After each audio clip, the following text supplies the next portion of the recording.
Tony Grebmeyer along with Vinny Fisher. We're shooting a Zoom. Technically, around this time, we'd be talking every single day about our two companies meeting up in San Diego as we prepare for TNC. And Mm. a couple of weeks ago, I was just getting back from a trip in Europe. I saw a little bit about Corona and COVID-19 and kind of what we're experiencing here in the States now. But I didn't believe it. I didn't see it to the extreme that it is right now.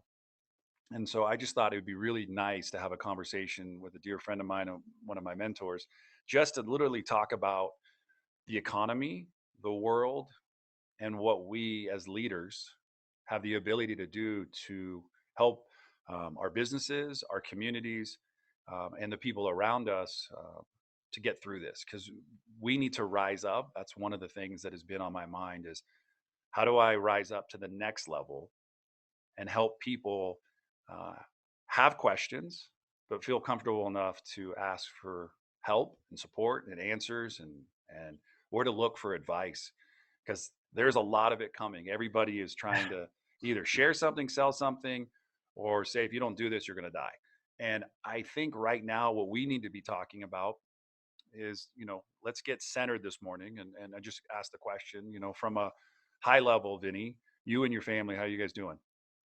Well, first off, thanks for having me, but I really appreciate sharing a few minutes here and broadcasting this to our community and our friends and trying to help. I think in times like this, without leadership, people perish, and the thought leaders like yourself, I'm wonderfully privileged that each day you check in on me, and you're doing it again live here by checking in on me and my family. And I think that what will shake out through this whole process is that leadership, service, and the value that's given to others is what's going to help lead people through extremely unexpected time. We're doing good. I'd say we're a little house pent up. I've got a few ultra extroverts who are probably like kind of scratching at the wall, but it's like a forced Christmas break without any rights to leave. And so we're in a state that's in one of those kind of stay-at-home states here in Ohio, and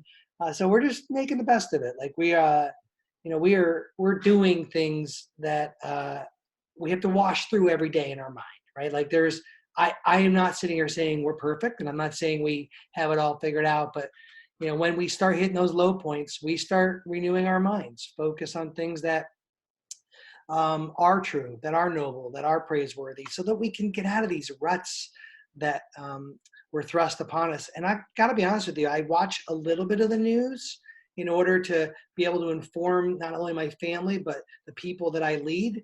But I want to be real careful not to sit inside of fear and panic too much, because it can actually impact. I've watched it personally impact my mind. So I'm working out a little bit more. I'm probably, for me, my faith is really important. I'm more in some kind of breakout time in meditation and quiet and using this to my advantage. But we're doing good, brother. We're doing good. No, and I think it's important to talk about that because I pushed something out to Facebook last week just about, if you're watching a lot of the news, if you're doing a lot of things that you normally don't do, just stop. I Mm, get there's a certain level that you want to know, but then there's like binge watching and trying to consume so much that you become, I don't know, I don't want to turn on the news. So I've gone ahead and done some other things that have been really, really helpful for me. I said news alerts in like Google search. If mm, there's something specific that I need to know, then I'll get an alert to go read that specific article. I filtered a lot of people through Facebook that either A, weren't taking this serious, and I'm not saying there's anything wrong, I just filtered you for 30 days. And I wanted to focus on people for me to help me have as much normalcy as possible during this time because my heart hurts. My dear friend Marco and Enza and Alberto and Denise and Rob in Italy and watching their parents and their families go through just tragic. And I'm not saying nobody else in the world is. It just hit me because I was supposed to be there. I was supposed to go and be with my friends. I was supposed to um, spend time. And next thing I know, they're like, "Don't come," yeah. And that's really hard for me because that's something that I look forward to. So then you go and look in the entire travel industry. And I had a buddy yesterday ask me, he's like, "Well, what's the travel industry going to look like?" I'm like, "Look, the travel industry is going to be fine. It's going to take a little time. Everybody's pent up right now at home. They're going to want to go on vacation. Like they're Oh, stuck in their house right now." it's going to be like that winter vacation down to the beach. Everyone's going to be ripping their clothes off, running for warmth and fun. And I think that's true. But I also think it's also true that we have, through external circumstances, initiated a global recession. And so this is a real thing. Like, and which side of that you're on and how you feel. I would encourage everyone to, maybe park some extreme statements during a time like this and maybe find ways to understand someone's story, be a little bit more compassionate to where they're at, help lead them. Don't live in fear and panic, but don't also live in optimism. There's a third category where someone can live, and you can live in this place of being positive but not promoting panic. And there are places that you can live there. And I would encourage, as the leaders that around us, you and my, both of our communities, I would encourage you to be one of the leaders that are promoting how to really be positive and not panic. I love that. Great point. For me personally, I speak, and if this resonates, please let's talk a little bit about it. Early on in my career, I compared myself to what I saw around me, to Mm, situations and everything. And I had a big shift about 9 years ago into a compassion mindset mm, instead of a comparison mindset. And that's been really, really helpful because not everybody experiences COVID-19 the same. I'm talking to where my books are printed in China, and I'm talking back and forth with Anna, who was just able to go back into the print shop and start printing journals again, and printing books for a lot of people. I cared more about her than my book, and because they're people at the end of the day. So, what are some things? You're just talking about the economy and the world and everything. yeah. What are some things that maybe you could help others to kind of eavesdrop in?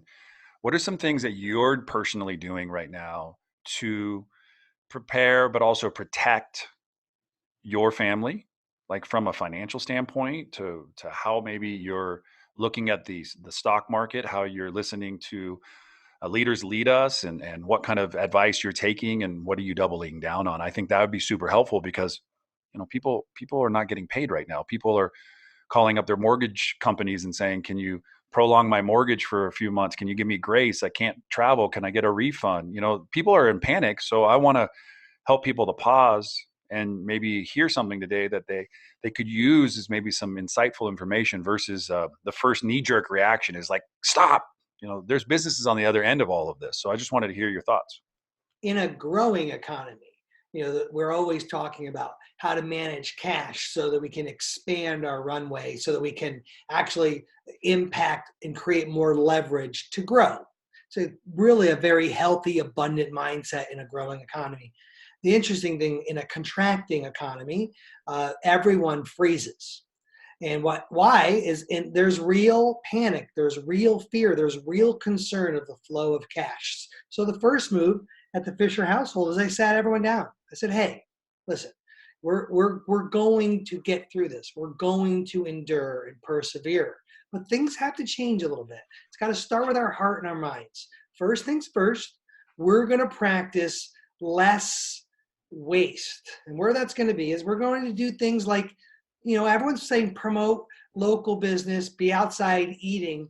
I'd say be careful. Like, I'm not saying we don't do that. I'm saying if you have spending habits that cause your ability to maintain your home, then you'd have to look strategically at where you're going to cut.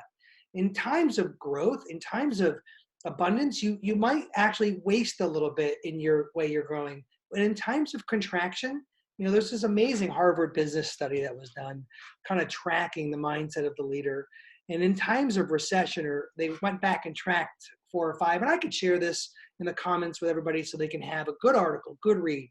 But what I found interesting in there, Tony, was that the first move that kind of the mindset of the leader makes is to contract on marketing and sales. And when they track through that mindset versus the one that looked at other things to cut in their business, Hmm. there was a direct difference between the way that business came out of contraction versus stayed or forced a greater contraction. Well, that same attitude is true in our family. Please support local. Go ahead and give odd jobs, do things. Then look strategically within your family and look at what you can actually cut from your kind of abundant process to things. And what are the things that you can maybe be honest with yourself where you were wasting funds that you would waste less? So outside that family meeting, the family, asked real questions. Dad, are we going to be fine? I said, that I don't think it's the right question, but let's just start there. Yes, we're going to be fine because there's something bigger than a few bucks being lost along the way. So we're going to be fine. But after that, let's be a good steward. Let's actually try to show an example where we can practice less waste. So do we need to go and buy certain things? Can we withhold? Can we then take those dollars, maybe once a week, do some takeout or more takeout, support some local people, give an odd job to a friend who's without a job. Start thinking a little differently, but preserve. And now, as part of that, we need to be strategic because I believe that you have to also deploy. And so it's a balance in a time like this. I love it. I mean, what practical advice to sit down your family and just have an honest conversation. And then one of the questions you said, hey, I don't know if it's the right question, but to still hear it be asked gives me hope that, our children, they still look up to us. They're still needing to Yeah. be led, right? They're still needing to be able to ask those questions. Amen. My oldest is on a shelter in place in San Luis Obispo. So, online college, for the rest of the year. Yeah. It's his junior year, basically senior status. And then my youngest, Owen, CU Boulder freshman. We had a last week when his mom and him, when they went and unpacked the dorm and or packed it up and brought it all home. And, there's a lot of that. Let me just have my moment. And I didn't get that because I don't see the world sometimes through other people's eyes.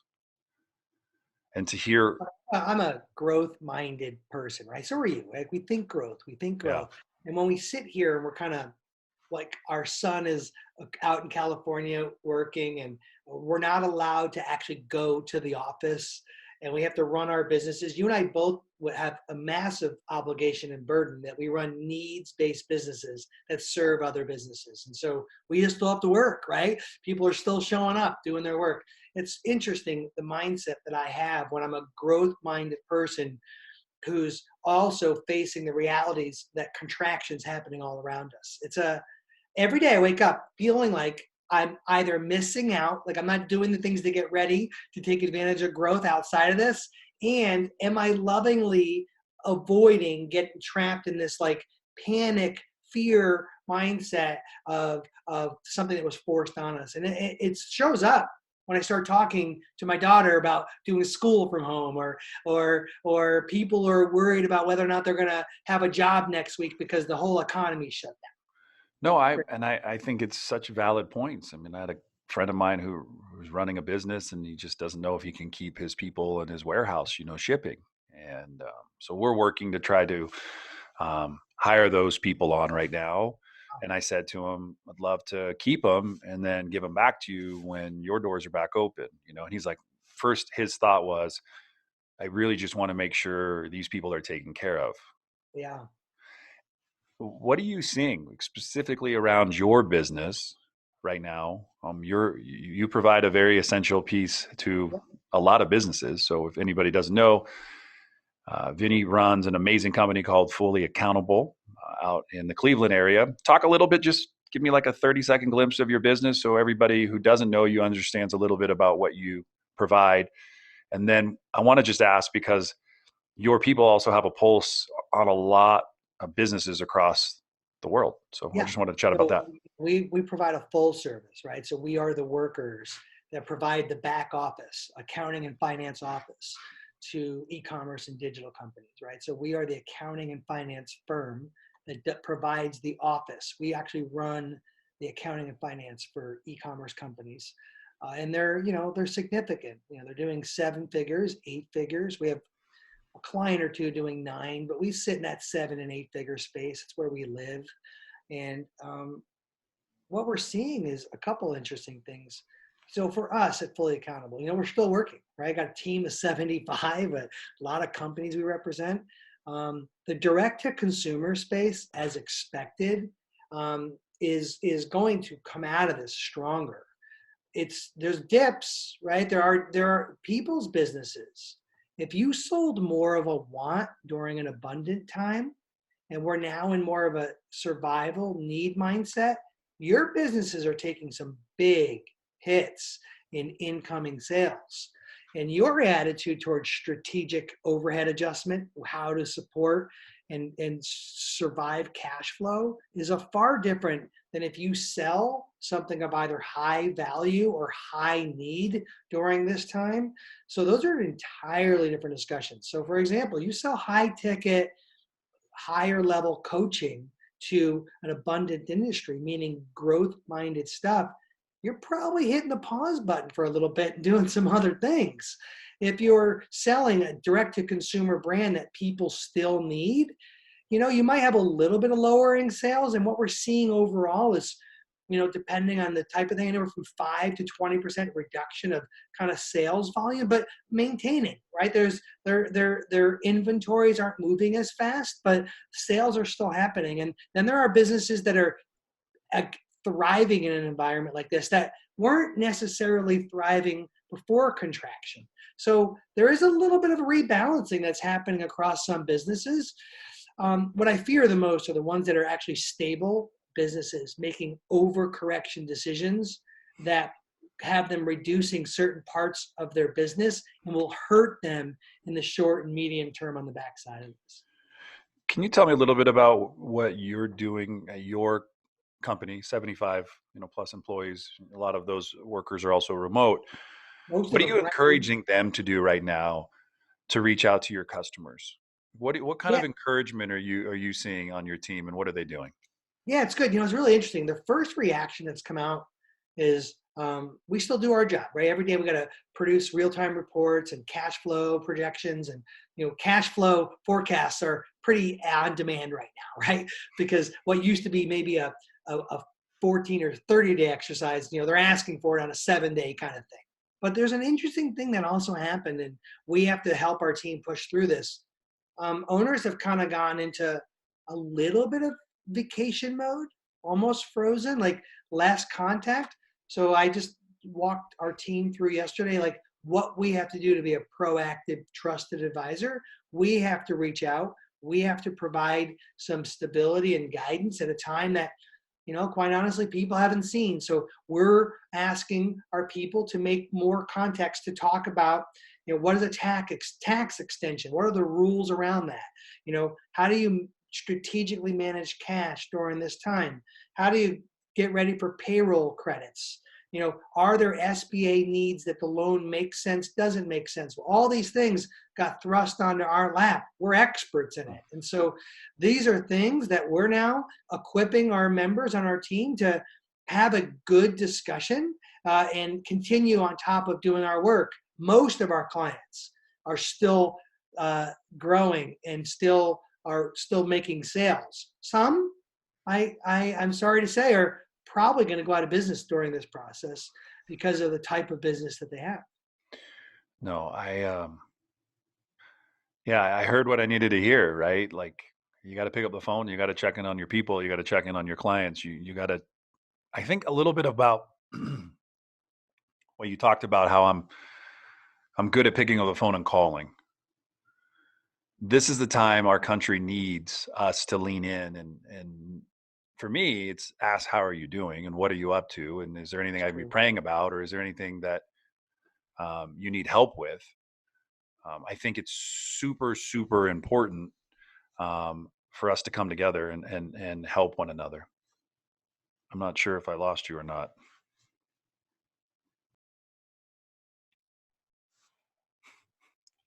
Hey, we're back. All right. So one of the questions that I was bringing up was, I got everything I needed out of your explanation of like People Yeah. are still working. People are still providing services. People are helping one another. Um, and I love the fact that, people are saying instead of 14 days, I need it in 7 days. So it means you're even busier trying to perform Oh, reports. we're busy, brother. We're not we the only little bit of work we've lost literally a client, and not in a negative sense. They're a live event company that does a lot of digital stuff. They're not going to go out of business. Like, they don't have the cash reserves that the way they were growing. They were living in an abundant time, and they were just kind of burning through cash and wanting to do it in a certain way. And here's what I'd say also. If you lead teams, be talking to them, do things that they're at home working, right? Not all of our teams at home, but most of them, almost all of them. We have homies, and now even our corporate team is acting like a homie, but we're an essential service. And so we can actually go to the office if we choose to, but we're not. And I tell you that, based on what you're saying, um, we're we have this double thing going on. Like, our company is going to be stronger in a time like this because people need experts, and they're going to want cost effective solutions for those experts. You're going to thrive at Ship Offers through a time like this, where people are going to look for third party logistics where there's cost effective and not do it themselves in a shrinking budget. Services like yours and mine will actually go up. And so what I'm leading my team with is, like, wait a minute, we got to make sure we're here helping. We might not contract in service, but what can we add? What can we do on our phone call to help them not necessarily be so worried about more margin in our company right now, but maybe what we could do to give back a little so that they don't make decisions that will ultimately hurt their company. No, and I love the point that you talked about. People are making, their business is good, but they're trying to overcorrect when really they just need to keep doing what they're doing, but be in the observation mindset too, being observing what's going on around them. Um, But there's real cuts, right? A strategic overhead adjustment is way different than just managing cash flow. hmm. We're at a time where, like, I know everyone wants to kind of keep business as usual, but some businesses might hemorrhage cash too fast with that kind of mindset. This is a time where you look at your traffic channels in our world and you say, wait a minute, if there are winning traffic channels, let's keep those on. But at this point, this blended average across losing traffic channels is not a time to have that decision. The acquisitions of cost needs to be managed there. It's a very expensive category to blend now. You should really shut up things that are losing. What's another thing? Hey, we're going to have real discussions again, like we were before the run of this economy, about labor. And for a while we haven't been talking about A, B, and C players and all those things. Well, some of that stuff's coming back because we're going to have a movement in the marketplace. And if there are people that don't belong on the team and we've been stretching in an abundant time, hey, I'm not in a hurry to say we should have more jobs lost. I'm saying you have a business to run. You have a greater responsibility to your team and your clients to think about what is strategic as you look at the deployment of your overhead. That that's a very valid point, right? Because a couple of years ago, you were very instrumental in helping us find some key players in our team, and even when you were running Total CEO, you were always talking about, right now there's not necessarily a lot of A players available. There's Bs. Sometimes you got to settle for a C or a D player. Not really, but you do because, Underemployment. right? So now this is a good opportunity if you've been growing the business and maybe you've been doing a lot on your own, where you can go find some help in the market right now, that you can go find an A or B player to come on your team right now and do some remote work. We're talking about how do we leverage more growth managers. We've never built a training process for remote training before. And I'm like, aha, good Uh-huh. opportunity, right? Like, good Exactly. opportunity right now. Learn, figure it out. Like, there's never been a better time to, I call it pull up your big boy pants and figure out what you need to do. Like, It's really hard though, and I agree with you. By the way, this is a great time to work on process, right? If anyone watches a show, The Profit, you'll hear Marcus Lemonis say it's people, it's process. I say that even more importantly than sometimes the product, but the product is important, is profit, right? And so I add a fourth P in there, but really the time of process is so important. important at this time to work and fix. Here's the issue. Here's the issue. When a leader gets in his own head and starts getting freaked out, he has a real hard time. He starts missing out. He starts doing aggressive things to come outside of this. And maybe it's a season of clean up and fix more than expand. Maybe that season of expand um, comes a week later. Maybe it comes like right now. I know we shouldn't be talking about how to suddenly go from C to B to A players. It seems it lacks a little compassion in our marketplace. But the It reality, does. But I want to bring this point up because I want to paint a picture because yeah. I just got this listening to you this morning. Wow, it just hit me. So we were in Paris, 2+ weeks ago, and like a month earlier, I used my Amex card thanks to Roland and you telling me, "Hey, pick up the phone and call the concierge, talk Oh, to them killer, versus trying to order it killer thing by online." Roland. He kills it on that. I've been using that for so long. Yeah. So I called and I said, "Hey, I'd love to go to this place, this place, and this place." And they're like, "Oh, I got you, this ticket, blah blah blah." So I said, "Great." So the day of, thinking there's going to be a long line, and there isn't. I got right to the front line and right to the top of the Eiffel Tower. Something else we went and did right in, no waiting. I want to remind anybody watching right now that there's a lot of people who are in fear, so they're pulling back. Mm-hmm. And then there's a lot of people saying, "Well, someone's going to do it. Someone's going to do it no matter what." Are you willing to go out and see what's going on? Because I needed to go out and see what was going on to come back to be able to understand, wow, the shift is happening, right? I was in the UK. I saw a very small fraction, like the day or two when I was there. I went to go get hand sanitizer, and it was right in the front by the register. It's never in front by the register. So I leave, go to Bucharest, Romania. Driving down the road, you can pull over, get anything that you want. Come back after that weekend. It's Sunday. I'm sitting at the Marriott and the executive lounge, and I'm like, I can't go to Italy. Yeah. I said, I can't go to Italy. So let's go to Ireland. And I'm like, all right, cool. So we go to Ireland. Life is just wonderful. Like everybody's so happy, but then they're all fearful of St. Patrick's Day, everything shutting down, all of this like fear. And then a couple of days later, we ended up over in Paris. And I think there were 6 people in our whole hotel. There's 101 rooms. I Wow. mean, they like literally there was 40 people in the lobby just standing around looking. They didn't have anything to do. Right. And so it started like I was asking the driver who was taking us to the airport. I said, "How's it going?" He's like, "We're going to get through this." Hmm. And that was very helpful for me to hear coming home that we're going to get through this. And that's my reminder to everybody today is we're going to get through this. We're going to be better together than we are isolating by ourselves by being stuck in a room listening to negative news all day long. I want to talk for the next couple minutes, and I want to wrap this up.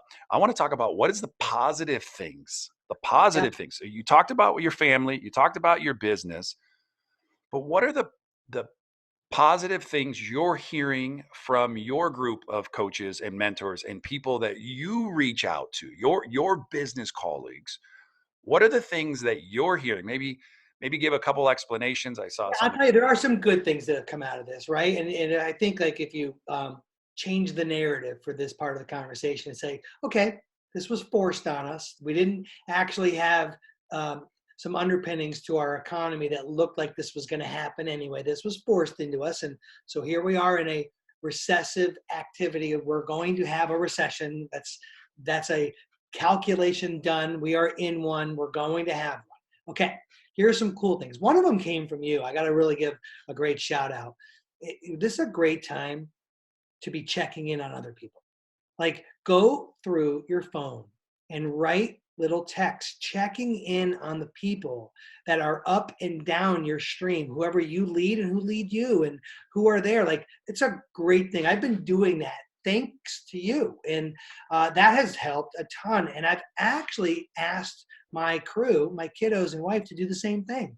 And getting outside of your own self and, for me, the idea of humbling yourself, right? the first will be last and the last will be first, is this idea, put others first, put the needs of someone else before yourself. And just the act of doing that has been huge. Two, we're doing some things around the house. We're playing games. We're goofing off. We're spending time together. Literally, Deb and I every day have gone for a walk.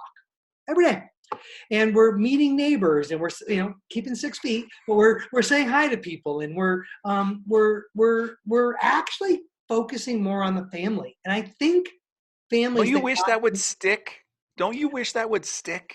well, here's the thing, we all get into this busy habit. And I think that this time, if we switch the narrative and say, okay, what can I do with this time? Then maybe the habit, for me, I've been exercising more. I've upped my game, Yeah, right? I So called I'm you yesterday and you're planking, and I'm like, call me when you're done. exactly. And today I ran almost 3 miles on the treadmill. And like, there's things we're doing to focus on our crew. We cleaned out the basement. Now, today we're going to be cleaning out some closets and getting ready to deploy some of that to Goodwill so other people can be helped. But we're doing things Mm. like shut the television off, play a board game, like make some popcorn, laugh around the kitchen island. I'd say we were okay at it, but we got busy. And so what a great time to try some of that stuff, maybe open up some more dialogue, because we're now in a state, at least we are, where we don't have, we're being asked to stay home. And so since we're being asked to stay home, like, let's try to make the best of it. They just shut dispensaries and liquor stores here yesterday. Oh, really? Yeah, they just for 2 weeks.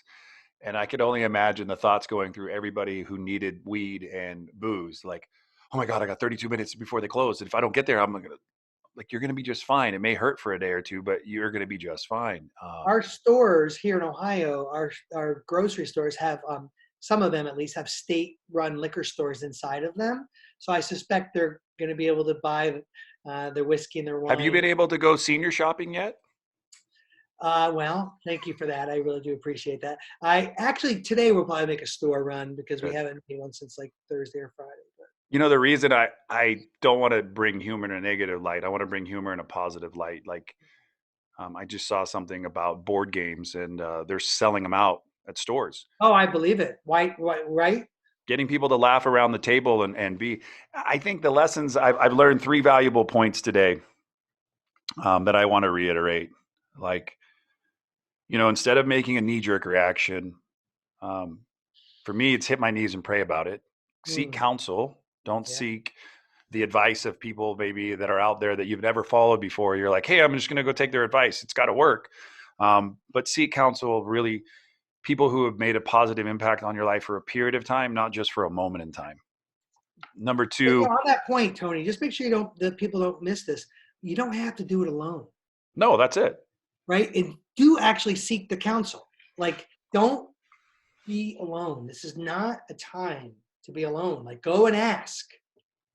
Yeah, and you've heard me say this, and I say it all the time. It says, um, asking for help is not a sign of your weakness. It's actually a sign of your greatness, and greatness is in all of us. So now is the time to raise up and say, hey, you know what? I don't know the answers. Could you help me? I'm stuck or I'm struggling. Second thing is community. Build community first and foremost with yourselves, in your family, your network. I love it. Scroll past your favorites if you have an iPhone, go to the real contact list. Your favorites are probably pretty good. Yeah, I'll double Scroll, dog dare. Start in the A's. Like, I'll give you a Tony challenge. Start in the A's and just work your way down and start texting people, checking in on them. Like, if you want to be efficient because you're that kind of person, then copy and paste your check-in. I don't necessarily know if I care about what that looks like, but like, actually double dog dare you to try and reach out to some people. I had a fellow friend of ours, Kelly, checking on us last night, and it warmed my heart that there are people wanting to see how the Fishers are doing. That's so comforting that we have community. And so I think in order to have a friend, you got to be one. Oh, I love that, right? And don't forget about your neighbors. One thing that I've done, we have a Facebook page for just our street, and I just posted, how's everybody doing? Hmm. And normally when you post like, hey, there's a fox or a coyote in the street, pull your little dogs in, maybe one like. I mean, it's been people are commenting who don't normally live on our street, who used to, like, hey, I'm good. How are you? And it's neat to see a little bit of the extra chatter that normally doesn't exist because everybody's living busy lives. So remind yourself of this. No matter what you're going through, we'll get through it. We're going to be better together. But what could you work on today? Because habits never, you never like lose a habit. You just replace the habit. So what can you work on today to help the people around you and be mindful of that? And then the third thing that I think is really, really, really important that I don't want to skimp on. You know, you may be blessed where your business is at today, but there's people who are struggling, Amen. and that's that whole compare and compassion. You can't compare your business to anybody else's business, but you need to have compassion for what's going on. And you thought local, and I love it. And I think that's really something mindful that we need to be paying attention to. I was just talking to somebody today saying, hey, look, you run a salsa business. You probably have some extra chips and salsa that you're not selling right now. Maybe you find your local hospital, and because you run this business, maybe you can go donate a bunch of salsa and chips to all the frontline people and really just say thanks, right? You're building community stronger in your area, and it's going to go to a good place instead of going to waste. So what are things like, Fishers were talking about going through their closets and finding stuff to take to the Salvation Army, Goodwill, or whatever. What can we do right now to help those around us? And our dear friend Ron Lynch launched Yeah, he's doing great. IntelliHelp. Amazing. Yeah, From a super couple proud of weeks him. ago, 0 people, a need. It was local, then it turned into state, then it turned to everywhere in the United States, and now it's hitting countries. And I want to give a shout out to Ron because I I don't think, know a country. yeah, it's in Oh, Canada, it's going Germany, it's Australia, it's so I probably messed up in what I said, but the idea is the world, right? In yeah. I think everything. it's amazing what, like, I love that, just the helping hand and all of that. I think it's like amazing. I think another thing that a good mentor of mine said once. You know, sometimes we just need to take a deep breath, Mm, and like his counsel goes a little farther than that. And I say it sometimes. You might also just need a nap. a nap. A nap, like right when panic and fear and those things set in, and you find yourself making decisions from a position of fear and panic, you are already in high danger of taking yourself down a road of destruction. And so at those times, that's where, like, go for take. I just read a stat the other day that 93% of our time are spent in artificial conditions. So this is something we're doing. If you take that statistic all the way out, that means 93 of 100 years of your life will be spent in artificial inside conditions. And so I'm like, whoa, that means we need more nature, more beauty. Go for a walk. Like, let the noise of the news shut off a little bit, and like let some of that kind of get away from you, and not be so frozen in front of the television. Like, allow like this time to introduce the things that need to be released, the things that are holding and panicking and fearing. And I'll tell you, even though that's not something people are used to doing, if you can do it, man, you are going to feed your soul like at a level you didn't even understand. I want to say thank you first and foremost for sharing today. I want to read just a little bit from a devotional that I read last week. I think it's really, really important. And then we'll close today. But it says, when I get irritable, it's a simple warning sign that I'm not in tune with God. Mm, When I'm in tune with God, then I remember God is sovereign and God has everything that's important under control. And it right. helps me to realize that because, for me, man, I was talking to somebody this morning. I said, my first thought is selfish and self centered. My first thought is ego. My first thought is, it's up to me. I got to go find a way. I got to go solve the problem. I got to get out of the way. I'll just do it. The second thought is, what is the right noble thing to do?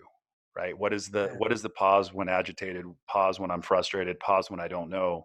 I have a plan today. You and I are both brothers. We get to go through life with a belief system. And I was talking about in another group the other day that in my big book that I read, fear comes up like 150 times, faith comes up about 94 times, and God comes up almost 500 times. Mm, So I know what to be true, um, is that I need to find something greater than myself so that I don't fall back on Yes, I got here. I'm 47 years old. I'm a father. I'm a husband. I'm a friend. I'm a business owner. But man, that's a lot of weight that I put on myself. A lot of weight, and at times we put a lot of weight on ourselves because Right. we And got to there's say action words, right? The instructions that, even if you're not a believer in the following of Jesus, his principles are strong. You're never going to have a bad life following his principles. And these are action words where he tells us you have to renew your mind. You have to be actively focusing on things that are true, noble, and praiseworthy. Why? Because we're naturally wanting to focus on fear and panic things. So this that's why you activity, said turn off the television. That's the first thing turn that it I go off. to. Well, because it feeds part of our general self survival stuff. And if we don't get it bigger and make a bigger story, my motto around the house these days has been like, that's not part of a bigger story. Let's get that part of a bigger story. When it's on, why is this happening to me? As opposed to what can I do with it? The story is too small and why, and it's much bigger and what. Yeah, and every time I search my phone these days, I've got hand sanitizer, toilet paper, and other things retargeting me, right? Because that was my first week fear. Yeah, and by the way, it's a real thing, and that's why, like, someone with you who has the heart and mind of God, you are being asked. You have an obligation to lead well, and our people, people will perish, right? They're sheep without a shepherd, and so I very much encourage you to keep doing all the things where you're setting the tone for community because people need us more than ever right now. Well, good. Well, hey, if you promise to share that link when this video is posted, that'll be helpful to the people Yeah, in the article. I'll share a couple links in there. Stay true to what you're up to. Be encouraged to keep reaching out. Wherever you're watching this, wherever you're listening to this, leave a comment. Let us know if this impacted you or if there's something more you'd like us to elaborate on. My goal from time to time is keep bringing these types of videos and content because as the world, we need one another right now more than ever. You heard Vinny say it. Don't isolate. This is the time to rise up, to be of service, and go make today the absolute best day of your life. Thanks, bud. Thanks for having me today.